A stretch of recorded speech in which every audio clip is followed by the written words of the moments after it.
Hola, soy Julio Vaqueiro. Estas son las noticias esta noche de miércoles en Digital. Noticias Telemundo Digital. El peligro de cruzar. Un grupo de migrantes se ahoga en el río Bravo y oficiales de la patrulla fronteriza los observan desde el otro lado. ¿Por qué salen de sus países? Noticias Telemundo habla con un joven guatemalteco que rescató a su hermana de los deslaves que hace 5 meses sepultaron a su comunidad. Ahora solo quieren llegar a Estados Unidos. El huracán Lota que nos destruyó todo por completo. Mi casa, mi aldea, mi familia, todo, donde perdí más de 42 familiares. Es el caso de miles de menores no acompañados que llegan a la frontera. El gobierno en Estados Unidos ya habilitó un nuevo centro para albergarlos. Además, el bebé que nace con anticuerpos contra el COVID-19, su madre, una trabajadora de la salud vacunada, le pasó la protección. Es el primer caso conocido en el mundo. Ya desarrollaron sus anticuerpos y esos anticuerpos se los pasaron al niño. Y por supuesto, eso le permite al niño estar protegido. Es una buena noticia. Veremos cómo van los contagios, la vacunación y la vuelta a clases. ¿Qué está haciendo el gobierno para que los niños regresen a la escuela? Los tornados en el sur, las imágenes de la destrucción y la alerta de nuevos sistemas. Las autoridades advierten que la situación es particularmente peligrosa para 30 millones de personas. Esta noche seguimos el paso de estos tornados y comenzamos en el río Bravo con el peligro de migrar captado en una sola imagen. Reporta Marisa Rodríguez desde Laredo.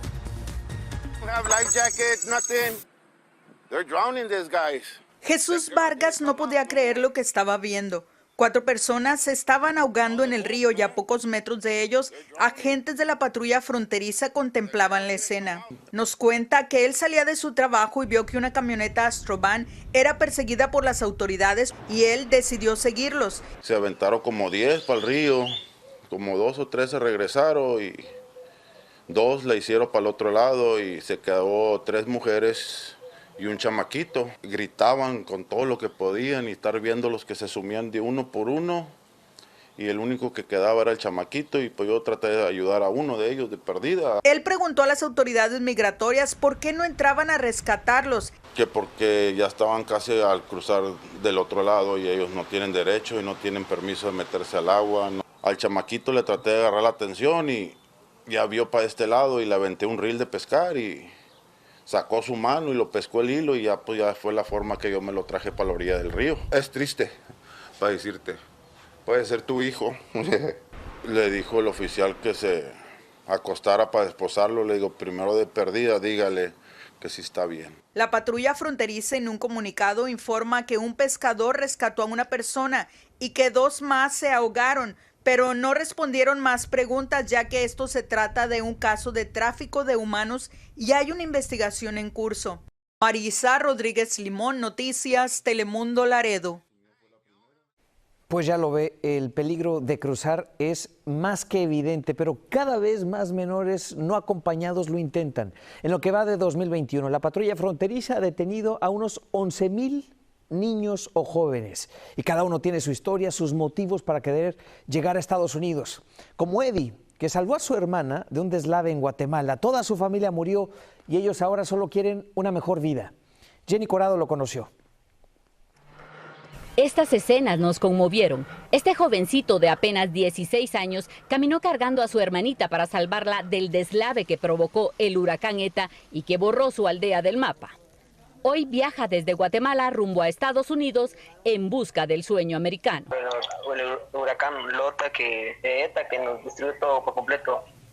Mi casa, mi aldea, mi familia, todo, donde perdí más de 42 familiares, de verdad. Y aparte de eso, mi papá se accidentó, mi hermanita está muy mala, mi hermano quiere ayuda psicológica, no hay dinero para pagar eso, por eso es que yo voy viajando allá para conseguir un trabajo. Recibió el apoyo de un familiar que vive en Estados Unidos para viajar y nos dio esta entrevista desde un sitio donde descansó unas horas, junto con otras personas que también emprendieron el viaje. ¿Cuántas personas van en ese grupo que tú vas? Van como 30. Y los que van aquí son de ahí de Campur, donde se hundió Campur. No sé si usted fue a Campur. Sí. Van como 8 aquí conmigo. ¿Cuántos menores van contigo? Van como unos 15 tal vez. Las cicatrices dejadas por las tormentas agravaron la crisis económica de los centroamericanos y empujaron a los más jóvenes a buscar en la migración la solución a sus graves conflictos. Luego de perderlo todo, este joven y los que sobrevivieron de su familia se fueron a vivir con uno de sus abuelos. Yo en el tiempo que estuve allá solo dormía en el suelo con una sábana nada más. Así que pasé los 3 meses allá. ¿Has tenido miedo durante este viaje? No, bueno, aunque tenga miedo, pero lo puedo superar porque yo quiero lo bien para mi familia. Lo único que tengo miedo es ser deportado, es lo que no quiero. Este día, él y un grupo de migrantes descansan en una montaña antes de continuar su viaje. Imágenes que obtuvo en exclusiva Noticias Telemundo. En Guatemala, Jenny Corado, Noticias Telemundo. Bueno, ante el aumento de niños solos que llegan a la frontera, el gobierno abrió un nuevo albergue para menores migrantes en el Centro de Convenciones de Dallas, en Texas. Y desde hoy ya empezaron a llegar los primeros adolescentes de entre 15 y 17 años. El centro tiene capacidad para 3,000 menores. Según las organizaciones que lo operan, tienen ahí comida, pruebas de COVID-19 y abogados. 3 días para reunir los niños con sus padres o con alguien familiar, un amigo de la familia. Este proceso debe ser rápido. Cuando estaba en esa casa, estaba llorando por mi mamita y no sé qué hacer porque yo quería estar allá con mi mami. El gobernador de Texas, Greg Abbott, mostró su inconformidad con este nuevo centro en Dallas y acusó a la administración Biden de crear una crisis humanitaria en la frontera. Hoy el secretario de Seguridad Nacional, Alejandro Mayorkas, tuvo su primera audiencia en el Congreso y ahí habló de lo que está ocurriendo en este momento en la frontera entre México y Estados Unidos. El reporte es de Cristina Londoño. La desesperación de las familias llegando a la frontera y la desolación de cientos de menores entregándose solos cada día a las autoridades se convirtieron en fuego cruzado en el Congreso. Los carteles están poniendo atención. Tienen a 2 millones de indocumentados en camino a nuestra frontera y ustedes no tienen un plan para evitarlo, dijo enardecido este congresista. Mientras los demócratas apuntaban sus cañones a la administración Trump, acusando al exmandatario de haber desmantelado totalmente el sistema migratorio, causando la emergencia en la frontera sur. Y ahora, dice Lu Correa, tratan de sacarle ventaja a la desgracia humanitaria. Estamos viendo el nacimiento del ataque contra los demócratas, usando los emigrantes, los indocumentados, los refugiados como arma, como piñata para atacarnos. Los republicanos, por su parte, insistieron que la política y las palabras del presidente Biden desataron la crisis. I can say quite clearly, don't come, and what we're in the process of getting set up, don't leave your town or city or community. No es coincidencia que cuando ya rechazó el presidente las medidas que había tomado la administración del presidente Trump, que estaban trabajando, que ahora tenemos este tipo de ola. Atacado pero no sacudido, Mayorkas subrayó las leyes de este país que protegen a los que vienen buscando asilo o refugio. And it speaks of the right of an individual, a young person, to make a claim of asylum, and it provides for the process that we must accord that individual in making that claim. Mayorkas dijo que la situación es indudablemente difícil, pero se negó a llamarla una crisis. En una clara estocada a la administración, Trump dijo que una crisis es cuando un país está dispuesto a arrancarle un niño de 9 años de los brazos a sus padres y separar su familia para que otros inmigrantes no vengan. Julio. Gracias, Cristina. Las diferencias políticas, como siempre, en el tema migratorio. Esta crisis en la frontera se siente también en Ciudad Juárez, en México, y es que ahí están llegando cada vez más migrantes deportados y más migrantes que quieren cruzar a Estados Unidos. Víctor Silva tiene testimonios. Víctor, buenas noches.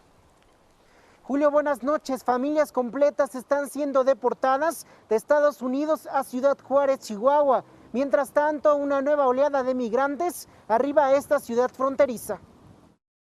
Es un poco triste porque la idea de uno es llegar donde su familia. Son lágrimas de impotencia y desesperación. Estas madres hondureñas fueron deportadas con sus hijos.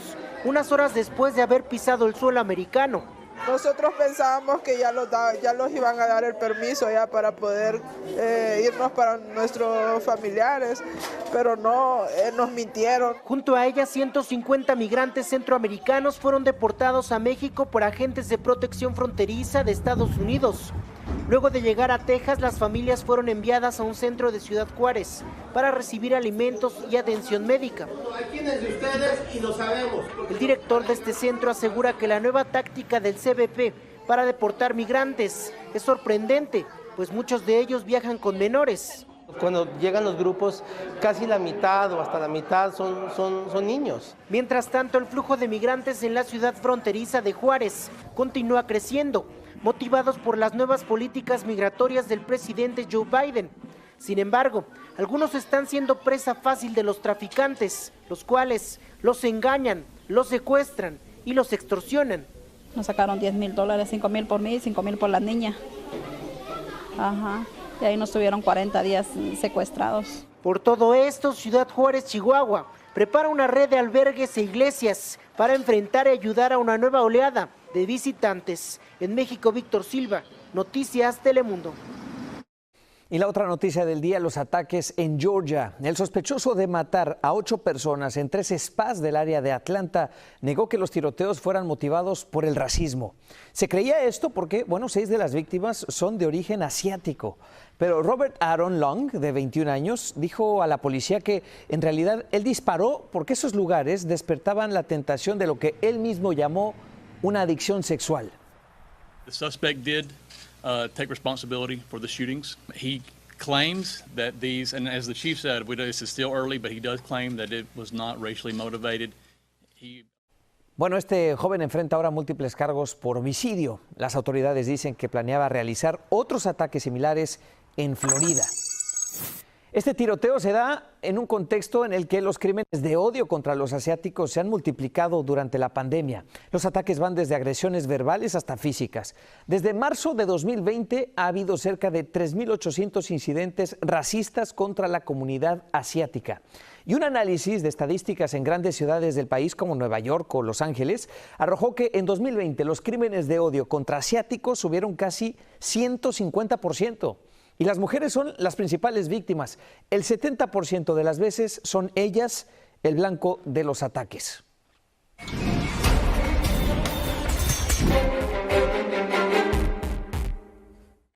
El primer caso de un recién nacido con anticuerpos de COVID-19 se documentó en Florida. Su madre se vacunó estando embarazada. Rogelio Moratagle nos cuenta qué es lo que dicen los expertos. Rogelio.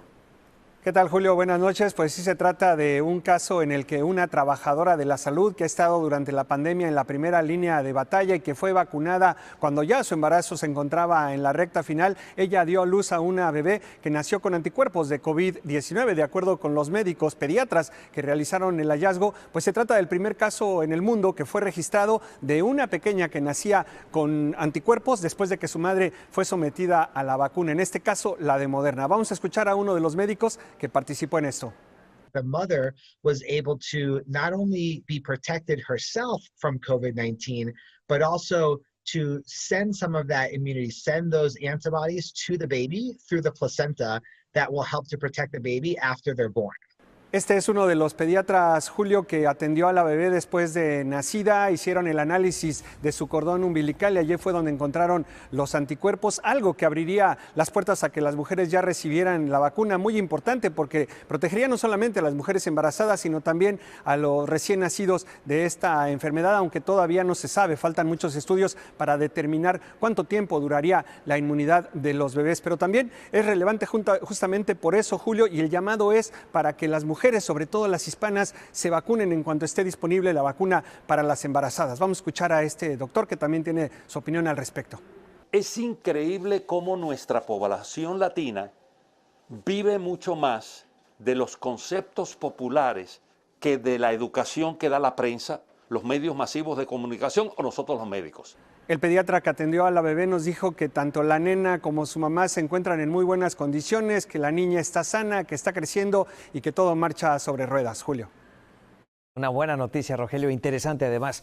Mire, la vacunación en Estados Unidos sigue a paso firme. Más de 73 millones de personas ya recibieron al menos una dosis contra el COVID-19. Casi 40 millones están completamente vacunados. Esto representa el 12% de la población del país que ya está inmunizada. Y si usted todavía no sabe en dónde vacunarse, cómo vacunarse, cuándo,